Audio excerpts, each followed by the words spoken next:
लद्दाख के पहाड़ों से मैं आप सभी के लिए शुभकामनाएं लाया हूं। देहरादून उत्तराखंड के सभी नागरिकों को और खासकर सुंदरलाल बहुगुणा जी के अनुयायी और परिवार के सदस्यों को सबको मेरा हार्दिक प्रणाम और लद्दाख के सभी लोगों का आप सभी को प्रणाम। बहुत खुशी है कि मैं आज आप लोगों के बीच आ पाया। जब मुझे ये संदेश मिला तो उनका नाम सुनते ही मेरे मन में बहुत इच्छा जागी कि मैं इसमें सहभागी हो पाऊँ और अनेक कठिनाइयों के बावजूद मैंने हाँ कहा और आज यहाँ आप लोगों के साथ हूँ। बहुत बहुत हर्ष का अनुभव कर रहा हूँ। मैं एक विद्यार्थी के दौर में सुंदरलाल बहुगुणा जी के कारनामे, पर्यावरण को बचाने की, हिमालय को बचाने की, उनकी पद यात्राएँ, उनके विचारों से अवगत रहा और प्रभावित रहा। फिर आगे चलकर जब लद्दाख में मैं काम करने लगा तो वहाँ कई बार परम पावन दलाई लामा जी से मिलना हुआ या उनके जो भाषण हैं, जब भी मैं देखता बहुत सारे भाषणों में एक समानता होती। वो कहीं ना कहीं भारत के बारे में बात करते हुए my good friend Sundarlal Bahuguna ji का चर्चा करते थे दलाई लामा जी में। तो एहसास हुआ कि जिन व्यक्ति को वो इतने आदर से याद करते हैं वो कितने महान होंगे। और फिर आगे चलता हुआ जब और अनेक काम लद्दाख के पहाड़ों में करता हुआ, पहले शिक्षा में, फिर पर्यावरण में, फिर लद्दाख को बचाने में, और लद्दाख ही नहीं रास्ते रास्ते दिखाते गए कि लद्दाख ही नहीं पूरे हिमालय में बहुत दुश्वारियां हैं, कठिनाइयां हैं, चुनौतियां हैं। तो पूरे हिमालय को भी बचाने की आवश्यकता है। तो और मन में आदर जगा उनके कामों का जो इस कर्मभूमि में वो किया करते थे। और सिर्फ यही नहीं, उसकी चर्चा, उसकी प्रेरणा पूरे देश में और पूरे दुनिया तक फैली रही। तो बधाई देता हूँ मैं आप सभी को कि आप उस जगह से हैं जहाँ वो जिए, जहाँ से उन्होंने अपना काम किया और विमला जी के साथ मिलकर समाज में बहुत बदलाव लाया और फिर पूरे दुनिया में पर्यावरण के प्रति जागरूकता लाई। तो इस बात पे हम लोग दूर लद्दाख में प्रेरणा देते रहे हैं, ये मैं कहना चाहता हूँ। जितना उनके बारे में समझने की कोशिश करता हूँ और चकित रह जाता हूँ कि उस समय में वो कैसे संघर्ष किया करते थे, खासकर पर्यावरण को और उसमें भी पेड़ों को बचाने में, जिसके लिए विश्व में प्रसिद्ध है आपका ये क्षेत्र चिपको आंदोलन के लिए। मैं कई उनके लेख और उनके इंटरव्यूज़ को देखता रहा हूँ और बहुत प्रभावित हुआ जब मैंने ये एक बार कहीं देखा कि वो कहते हैं कि हिमालय के जो जंगल हैं, जो पेड़ हैं, वो किसी को नुकसान नहीं करते, दुनिया को और ताजगी देती है, चाहे वो हवा की ताजगी हो। उन्होंने शिव से तुलना करते हुए ये जो हिमालय हैं, जिसे शिव का आवास कहा जाता है, तो वो दुनिया के सारे अशुद्धि या जो विष है, जिसे आज अगर कहें तो वो कार्बन डाइऑक्साइड है, दुनिया का विष, वो खुद पी लेता है और वापस ऑक्सीजन देता है, जो कि जीवन है। तो ऐसा अगर हम देखें तो ये हिमालय के पर्वत ही शिव जी हैं, जो नीलकंठ कहलाते हैं, विष खुद लेते हैं और वापस आपको जीवन देते हैं।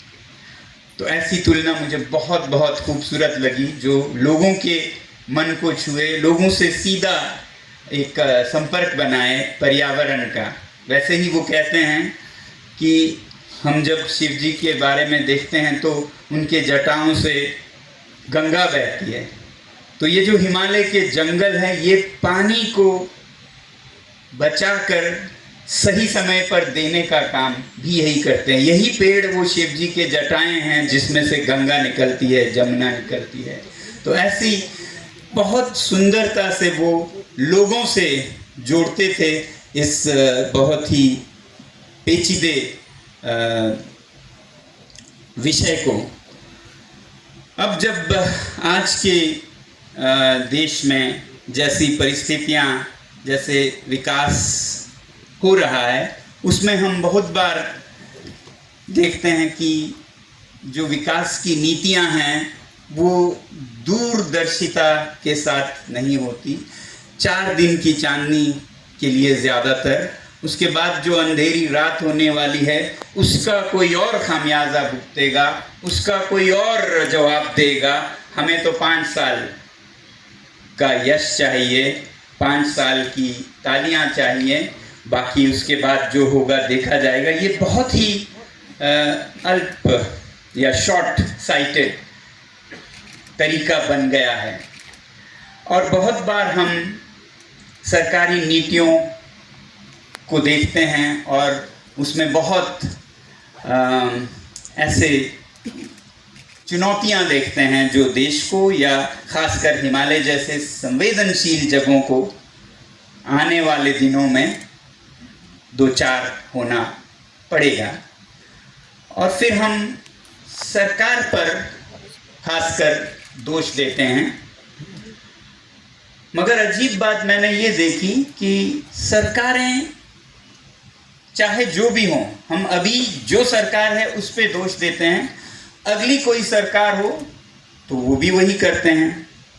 चाहे ये दल हो या वो दल हो, वही काम करने लगते हैं। कभी कभी हम ये सोचते हैं कि ये दल बिगाड़ रही है, विनाश कर रही है, वो दल अच्छी है। मगर मैं आंखें अगर फैलाकर देखूं तो जहां जहां जो सरकारें हैं वो विनाश में लगे हुए हैं, मैं ये पाता हूं। फिर सोचने लगता हूं कि करना क्या चाहिए हमें।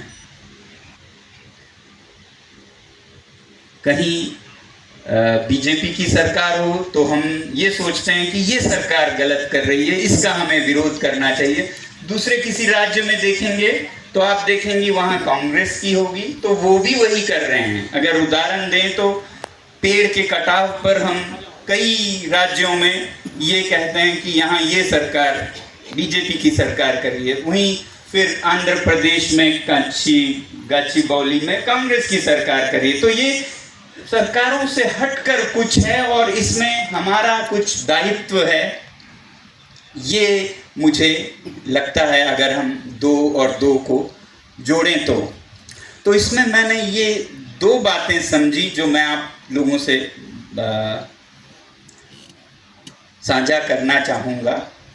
कि पहली बात तो जो भी सरकार जिस भी दल की हो, चाहे जिस दल से आप संबंध रखते हो उस दल की हो या आप जिसके विरोध में हैं उस दल की हो, जब वो गलत करे तो उसे हमें गलत ही कहना होगा।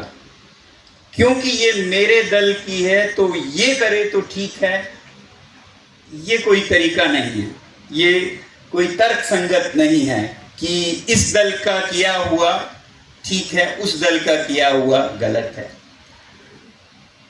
उसी तरह ठीक जैसे कोई माँ, हम कहते हैं माँ के दिल में ममता होती है, बहुत प्यार होता है बच्चे के लिए। तो वो माँ जो बच्चे को गलत राह पे चलते हुए भी अच्छा है बोले, चलने दे, तो क्या वो माँ सही ममता दिल में रखे होगी, आप समझ सकते हैं। ये ममता उस बच्चे का विनाश बनेगा। ऐसा एक मुझे याद आ रहा है जो मैंने सच में देखा, और माँ की ममता से मैं दलों की प्रति जो हमारे भावना होते हैं, आप दलमता कहिए, दल भक्ति कहिए, जो भी कहिए, तो कैसा हो, मैं ये कहना चाहता हूँ लोगों से। एक माँ की ममता के रूप कैसे होते हैं, ये माँओं के लिए भी और जो हम दलों के भक्त हैं उनके लिए भी बहुत अच्छी सीख हो सकती है। मेरे जीवन में मैंने देखा, लद्दाख में बहुत से देशों से स्वयंसेवी आते हैं हमारे विद्यालय में। तो एक स्वयंसेवी या वॉलंटियर इंग्लैंड से आया करता था, अंग्रेज थे, इंग्लैंड से आया करते थे, कोई 25-26 की उम्र होगी। वो आके हमारे साथ, बच्चों के साथ बहुत से अच्छे अच्छे एक्टिविटीज़ कराते थे। मगर 2, 4, 5 बार आने लगे भारत और लद्दाख में, और उनके चाल चलन में हमने कुछ बदलाव देखा, थोड़ी अय्याशी, थोड़े पैसे। और फिर 2 साल बाद नहीं आए, तो मैंने पूछा क्या हुआ, वो आए नहीं। हर 6 महीने में आते थे, कुछ मदद करते थे, बच्चों को सिखाते थे। तो मुझे बताया गया वो इंग्लैंड के जेल में है। मैं हैरान हुआ, वो इंग्लैंड के जेल में कैसे है। कुछ साल बाद पता चला, तो पता चला कि वो भारत आते आते कुछ ऐसे लोगों के संपर्क में आया जिन्होंने उसे आसान पैसा दिया वापस इंग्लैंड जाते हुए, कि आप ये ले जाइए और आपको हम इतना पैसा देंगे। धीरे धीरे उसके लक्षण बिगड़ने लगे, और पता चलता है कि वो जो ले जाता था वो ड्रग्स होती थी। तो ये कहानी मुझे बाद में पता चला, यही लक्षण उसकी माँ को भी दिखे कि ये अलग सा हो रहा है, पैसे बहुत आ रहे हैं और बिगड़ता जा रहा है। और फिर जब आखिरी बार आया था लद्दाख हमारे पास, उसके बाद जब वापस गया तो एयरपोर्ट पर लंदन में उसको पकड़ने के लिए तैयार पुलिस खड़ी थी, और उसे वहीं से पकड़कर दबोचकर जेल ले गए। और आपको पता है उसे पकड़वाया किसने? उसकी माँ ने। उसके माँ ने ये कहा कि तुम अगर ऐसे किसी चीज़ में शामिल रहोगे तो मैं तुम्हें रोकूंगी। वो नहीं माना, माँ कहाँ ऐसा कुछ करेगी। और वो उस नशीली दवाओं के साथ गया, और माँ उसका पुलिस के साथ वहाँ इंतज़ार कर रही थी। तो क्या ये माँ की, क्या कहेंगे हम, उसके प्रति ममता थी या नफ़रत थी या क्या थी? ममता का ये रूप भी होता है कि आप जिसे बहुत प्यार करते हैं उसे सही रास्ते पे रखने के लिए कभी कभी आपको सख्त कदम भी लेना होता है। वैसा ही हम जब दलों के नाम पे, ये तो हमारा दल है, हम इसको जो भी करना चाहें करने देंगे कहते हैं, तो आप उन नेताओं को, उस दल को उसके पतन में मदद करते हैं। समझ रहे हैं? तो आप ऐसा कोई भक्ति नहीं कर रहे हैं कि आप उनकी गलत कामों को खामोश रहकर या फिर उसको ताली बजाकर या उसकी सफाई देकर लोगों में उनको गलत कामों में लगाए रहे और आगे आज नहीं तो कल वो पतन पे आए। तो मैं ये कहना चाहता हूँ पूरे देशवासियों से, अगर आप किसी के प्रति वफा रखते हैं तो सच्ची वफा रखिए। जहाँ गलत को आप गलत कह सकें, वही सबसे अच्छे शुभचिंतक होते हैं। शुभचिंतक वो नहीं हैं जो आपके गलत को ही भी सही कहें। शुभचिंतक वो हैं जो सही को सही कहे और गलत को उठकर खड़े होकर गलत कहें, और इससे बुरा नहीं होगा। दूरदर्शिता से देखें तो इससे सबसे फायदा होगा, जैसे उस बेटे को हुआ जो बाद में 2 साल की सजा काटकर बहुत अच्छी जिंदगी जीने लगा, क्योंकि उसकी माँ ने उसे इस कठोरता से रोका। तो यही निष्ठा हमें अपने राजनीतिक दलों से भी होना चाहिए, नहीं तो हम उनका बुरा कर रहे हैं, अच्छा नहीं कर रहे हैं। मैं ये कहना चाहता हूँ एक बात। दूसरी बात जो मैं कहना चाहता हूँ वो ये कि मैं थोड़ा हैरान हुआ कि ये जो पेड़ों को काटने का बात उस पर चल रही थी, ये जो कारोबार है जंगलों को नष्ट करने का, नदियों को नष्ट करने का, हमारे लद्दाख में जाएं तो जो चरागे हैं उन्हें नष्ट करके उस पर बिजली पैदा करने की योजनाएं बन रही हैं। तो ये किसी एक दल के मंसूबे या उसके गलत इरादे नहीं दिखते हैं, ये हर दल करती है। और इसमें एक बात तो हम जब लद्दाख में विरोध करते हैं इसका कि आप चरवाहों के चरागों को लेके बिजली क्यों पैदा करेंगे, कहीं और कीजिए जहां ऐसा ना हो, किसी का नुकसान ना हो, या स्थानीय लोगों को सहभागी होने दीजिए कि कहाँ क्या विकास हो। इसी के लिए लद्दाख आज ले दे के क्या मांग रहा है, कोई चांद सितारे या किसी दुश्मन देश का कोई कुछ नहीं मांग रहा है। लद्दाख सिर्फ लोकतंत्र मांग रहा है, लोकतंत्र, कि आप हमें या तो जिले के स्तर पर 6वें अनुसूची में लोकतंत्र दीजिए, जिसे 6 शेड्यूल कहते हैं, लोकतंत्र है और कुछ नहीं है। ये हमारे संविधान में निहित है, कोई बाहर का नहीं है, लद्दाख भारत के ही संविधान का।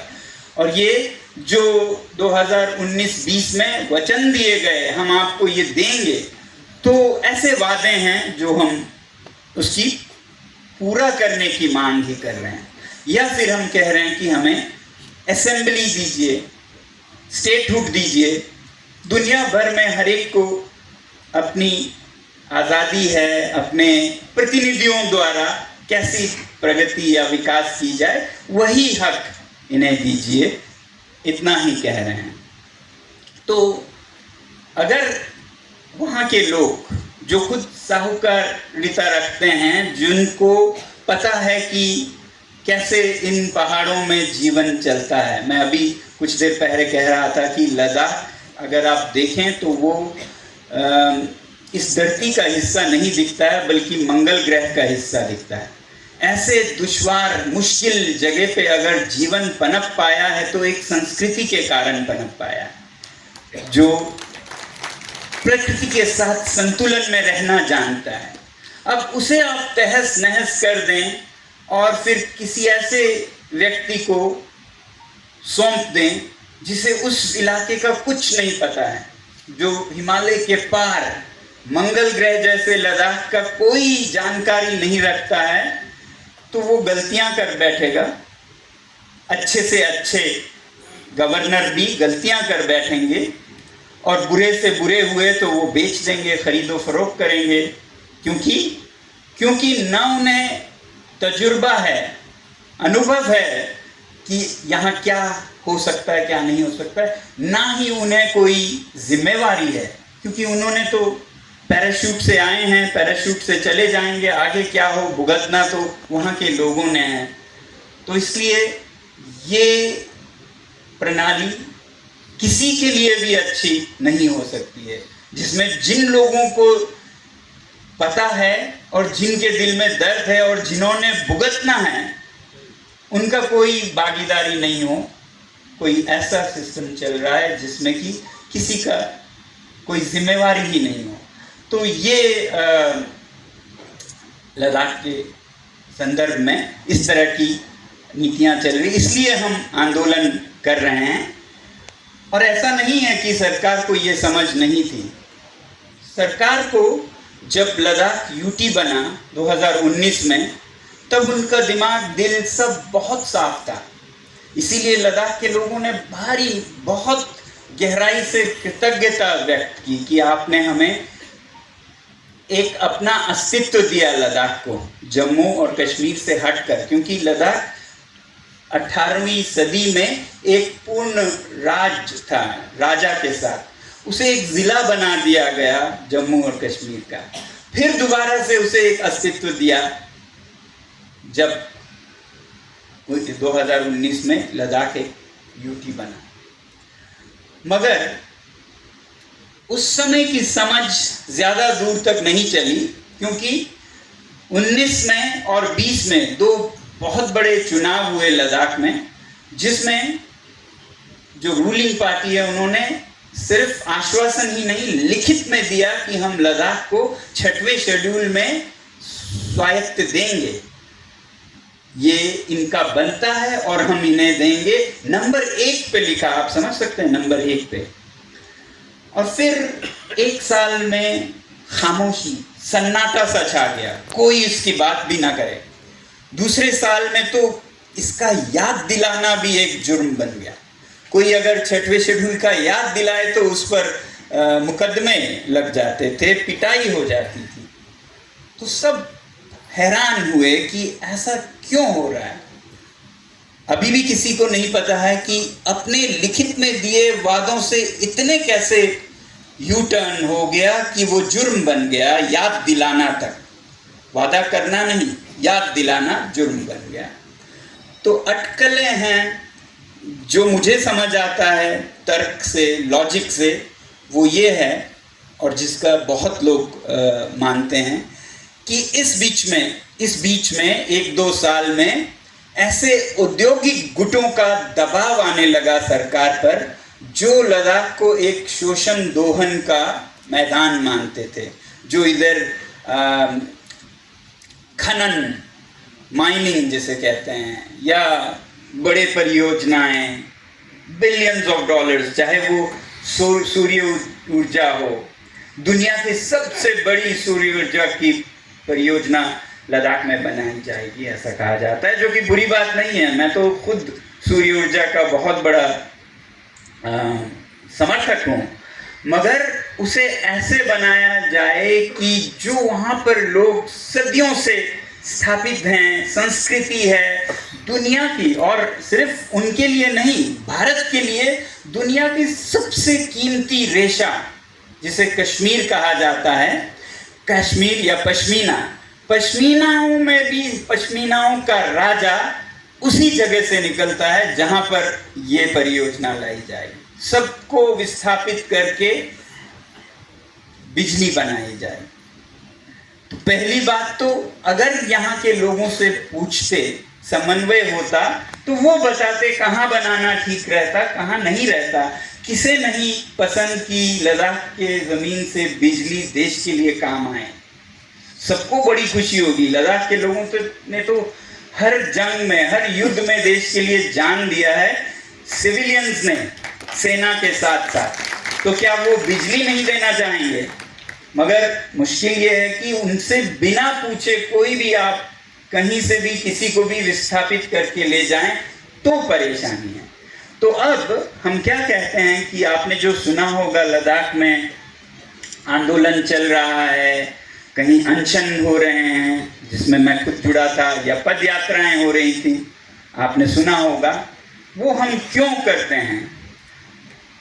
क्योंकि सरकार को तो हम बहुत बुरे दिखते होंगे, मगर हमारा मानना क्या है कि हम सरकार की मदद कर रहे हैं। जिस सरकार के दिल और दिमाग में ये था कि हम इन्हें वचन दे रहे हैं, उसे पूरा करना है, उन पर एक अनैतिक दबाव पड़ रहा है। उन पर एक राक्षसीय दबाव है कि आप अपने वचन पूरा ना करें। उससे पहली बात तो वो गुनहगार बन गए। दूसरी बात, वो दबाव ऐसे स्वार्थी गुटों का है जो शोषण करेंगे, दोहन करेंगे। तो ऐसे में अच्छे लोगों का क्या कर्तव्य बनता है कि जितना दबाव उस तरफ से है, उतना ही दबाव हम अपनी आवाज उठाकर बनाएं, ताकि सरकार संतुलित निर्णय दे सके। तो ये आंदोलन करना, आजकल आंदोलन करने को थोड़ा हास्य और मजाक में आंदोलनकारी हैं, आंदोलन जीवी हैं। मैं तो कहता हूं आंदोलन करना भी राष्ट्रीय धर्म है। ठीक उसी तरह जिस तरह उस माँ ने गलत को गलत कहा और पैर झाड़ कर रोका अपने बच्चे को, हमारा भी कर्तव्य है कि गलत चीज़ों में सरकार को हम रोकें, चाहे उसके लिए हमें जितनी भी बुलंद आवाज़ में कठोर कदम लेने पड़े। तो आप में से जो भी सच्चे मन से सच्चे विषयों पर आंदोलन कर रहे हैं, वो सबसे बड़े देशभक्त हैं, वो सबसे बड़े सैनिक हैं इस देश की, ठीक उसी तरह जैसे सीमा पर सेना रहती है। वरना ये देश बिखर बिखर के चला जाएगा अगर कोई सही को सही ना कहे, गलत को नहीं गलत कहे। तो किसी ने कहा है कि दुनिया में गलत चीज़ें बुरे लोगों के बुराई से ज़्यादा अच्छे लोगों की खामोशी से होती है। तो इसलिए खामोश रहना कोई शराफत नहीं है, खामोश रहना बेईमानी है, बुज़दिली है, आवाज़ उठाना देशभक्ति है। ये कहना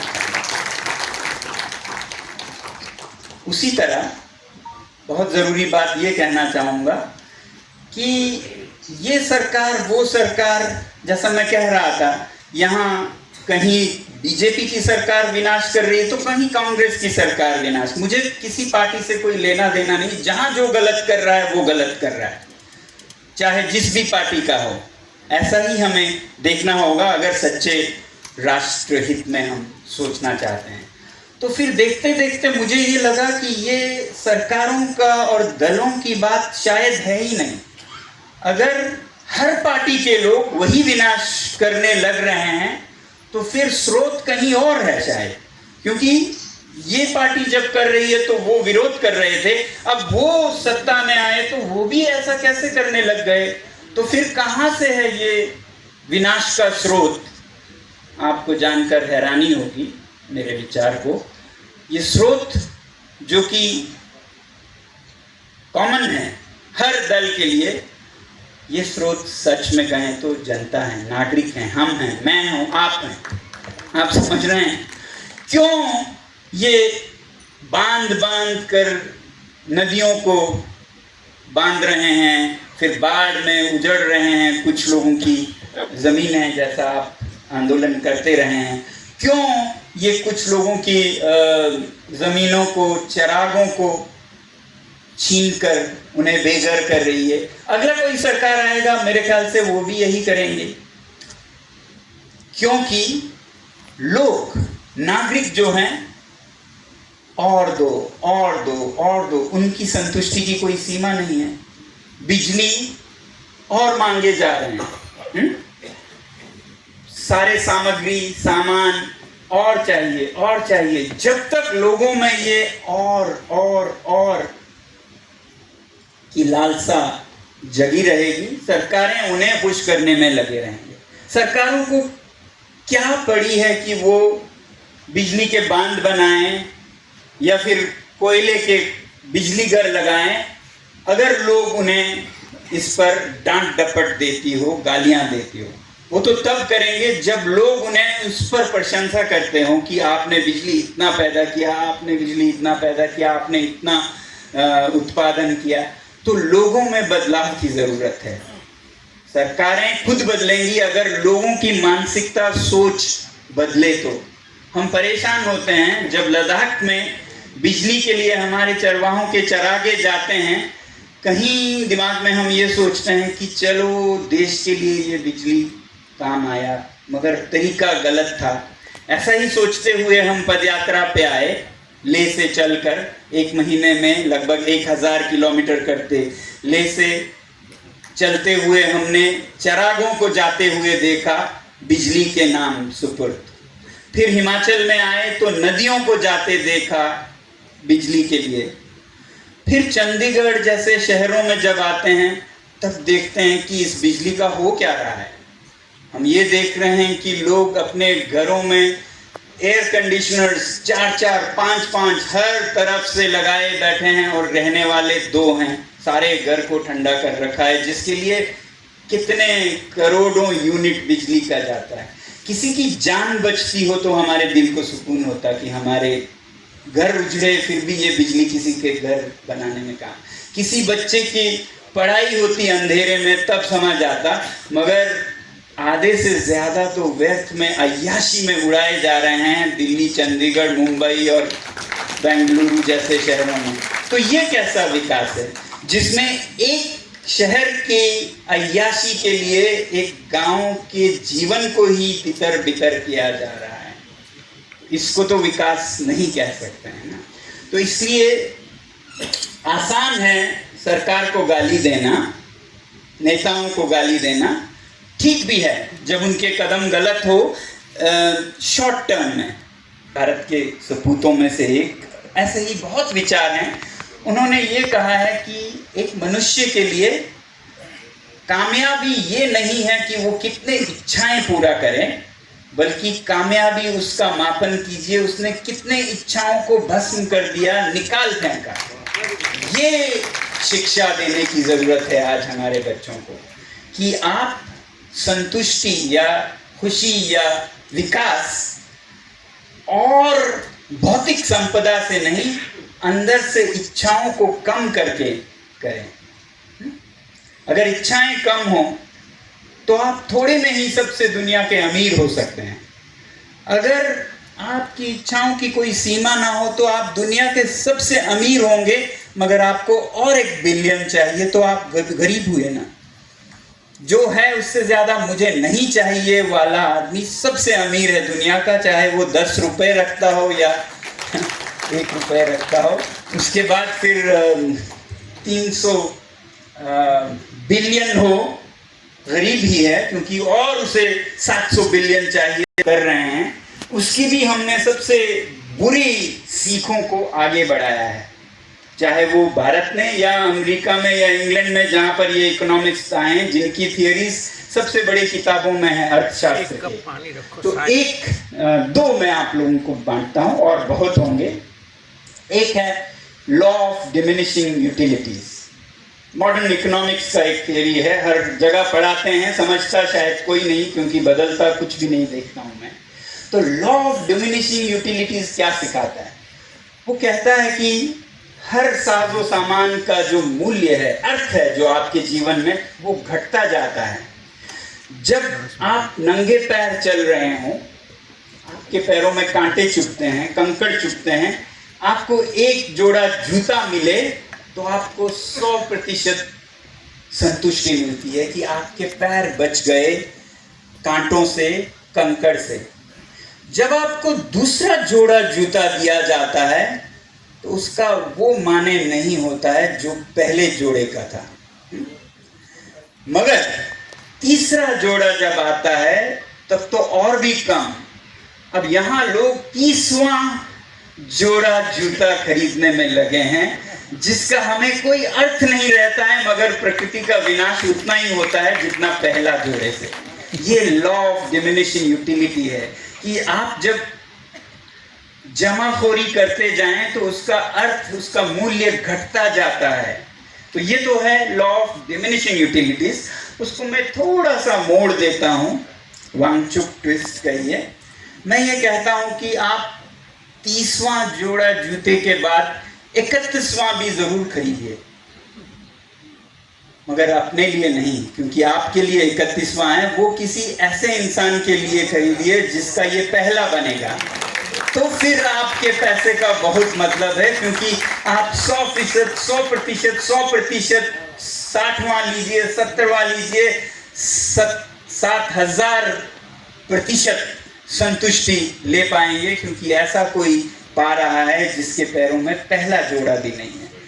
तो ये सीख मॉडर्न इकोनॉमिक्स का है। और इसी आधुनिक अर्थशास्त्र का मुझे ताज्जुब लगता है कि बिजनेस में, फाइनेंस में उन्होंने ये नहीं सुना होता है या फिर उस पर कुछ करते नहीं हैं। एक है ईस्टरलिन्स पैराडॉक्स, आप भी जाके देखिएगा। ईस्टरलिन कोई मशहूर अर्थशास्त्री थे। उन्होंने बहुत अध्ययन करके ये पाया और दुनिया को ये बताया कि वेल्थ एंड हैप्पीनेस, दौलत और खुशी का संबंध उन्होंने एक ग्राफ पे दिखाया। ऐसे अगर एक ग्राफ हो तो एक पे वेल्थ है, एक पे हैप्पीनेस है। तो वो ये देखते हैं कि हैप्पीनेस है उधर और वेल्थ है इधर।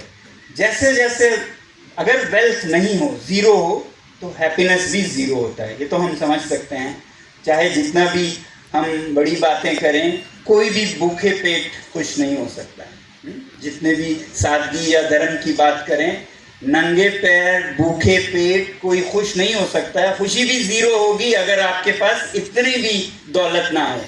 मगर उसके बाद दौलत 1, 2, 3, 4 बढ़ता जाए तो एक आते ही आपकी खुशी भी उतना ही बढ़ेगा। तो ग्राफ बढ़ता है। 2 दौलत आई तो खुशी भी उतनी ही बढ़ी। तो ये ग्राफ बढ़ता जाता है, मगर ये निरंतर बढ़ता नहीं जाता है। ये तो कोई भी सोच सकता है, मगर उन्होंने अध्ययन करके दिखाया, लोगों से, बहुत लोगों में संपर्क करके अध्ययन करके दिखाया कि कुछ देर बाद ये ग्राफ फ्लैट हो जाता है। दौलत बढ़ती जाएगी मगर खुशी नहीं बढ़ेगी। दौलत जितना भी बढ़ेगा खुशी वहीं पर है। तो फिर इतने दौलत के पीछे भागने का मतलब क्या है? पूरे साइंटिफिक इकोनॉमिक वे में बताया है जो आज के लोग समझते हैं। फिर उसके बाद भी अगर हम दौड़ें तो फिर हम अशिक्षित हैं, अविकसित हैं। विकसित तो वो हैं ये जल्दी समझ जाएं और जितने में खुश उतने की ही आप दौड़ धूप करें। साधु इतना, साईं इतना दीजिए जहाँ में कुटुंब समाए, मैं भी भूखा ना रहूं, साधु ना भूखे जाए। ये था ईस्टरलिन का प्रिंसिपल कबीर दास जी का। और किसी शायर ने, आपने सुना होगा, कहा, हजारों ख्वाहिशें ऐसी कि हर ख्वाहिश पे दम निकले, बहुत निकले मेरे अरमां, लेकिन फिर भी कम निकले। जिस दिन आपको कम न लगे, ख्वाहिशें पूरी हों और उसके बाद कम न लगे, तब आप शिक्षित हैं, तब आपके बच्चे शिक्षित हैं, तब आप विकसित हैं, वो देश विकसित हैं। तो ये विकसित की परिभाषा क्यों नहीं हम बदल देते हैं? ताकि दुनिया के अमेरिका और ये यूरोप को 4 हाथ पैर मारकर हम तक पहुंचने की मेहनत करना पड़े। हम भी भारत की तरह विकसित बनना चाहते हैं, जहां पर जितना खुशी मिलती है उतना लेते हैं, बाकी औरों के लिए छोड़ते हैं। तो ये भारत की देन हो सकती है विश्व को। और मैं चाहूँगा आप लोग जो सुंदरलाल बहुगुणा जी के रास्ते पे चलते हैं, उनके अनुयायी हैं, आप लोगों को तो एक मशाल लेके ऐसी बदलाव समाज में लाने की ज़रूरत है। जब ऐसा बदलाव समाज में आएगा तो क्या कोई ऐसी सरकार टिक पाएगी जो और कोयले के बिजली घर बना रहे हों? लोग कह रहे हैं हमें नहीं, हमारा ख्वाहिशें पूरी हो गई हैं और नहीं चाहिए, तो वो अपने लिए तो नहीं करेगी। जब लोगों से उनको डांट पड़े तब भी करे, ऐसी बेवकूफ़ सरकार तो कोई नहीं है। मगर अगर लोग मांगते रहें, उनमें बदलाव ना हो, वो शिक्षित ना हो, वो विकसित ना हो मन में, दिमाग में, दिल में, तो हर सरकार कोई भी दल की हो यही करते रहेंगे। तो इसलिए पहला तो हमारा दायित्व है लोगों की दिलो दिमाग पे असर करें और स्थायी परिवर्तन लाएं, स्थायी विकास लाएं।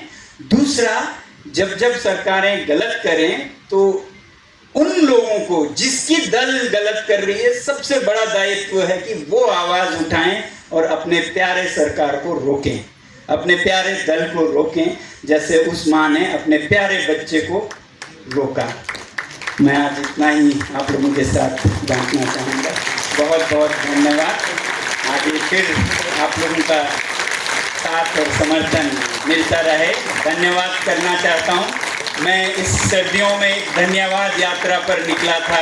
आप लोगों में से कितनों ने लद्दाख के समर्थन में अनशन रखे, पद यात्राएँ की। आप सभी को लद्दाख के सभी लोगों की, मैं कहता हूँ, कीड़े मकोड़ों की तरफ से, पेड़ पौधों की तरफ से, पशु पक्षियों की तरफ से, नदियों की, ग्लेशियर्स की, झीलों की तरफ से धन्यवाद।